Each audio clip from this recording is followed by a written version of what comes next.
It was a tense cross-examination as Stormy Daniels wrapped up her nearly 7 hours on the stand, questioned about her alleged sexual encounter with former President Trump at a California hotel in 2006, an encounter Trump denies. The defense questioned the veracity of Daniels' story, including her claims that she became lightheaded and felt the room spin after seeing Trump in his underwear. Another thing that was just totally didn't believable was and I went to the bathroom at our dinner, and when I came out of the bathroom, he was there just in boxers and a t-shirt, and I almost fainted.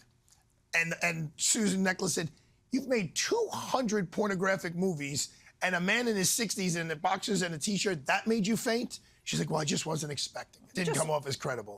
But Daniels defiant on the stand when Trump's lawyer asked, "You have a lot of experience of making phony stories about sex appear to be real?" Daniels fired back. "The sex in the films is very real, just like what happened to me in that room." She added that if she were to fictionalize her encounter with Trump, "I would have written it to be a lot better." The defense once again moved for a mistrial, claiming Daniels' graphic account was extremely prejudicial testimony. But the judge refused, telling Trump's lawyers, "You deny that there was ever a sexual encounter between Stormy Daniels and the defendant. Your denial puts the jury in a position to decide who they believe." Daniels late yesterday called Trump out directly, writing on social media, "Real men respond to testimony by being sworn in and taking the stand in court. Oh, wait, never mind."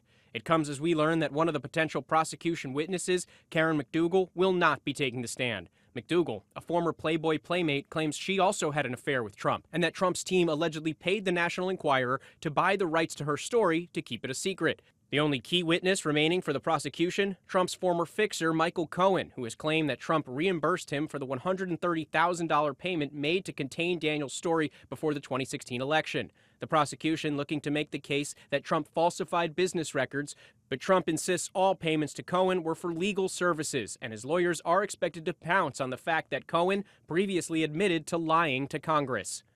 Also on the stand yesterday, Trump's former executive assistant who handled checks. She testified Trump was closely involved in reviewing checks and financial details. She'll be back on the stand today. Michael Cohen is expected to testify next week. Andrew Dimbert, ABC News, New York.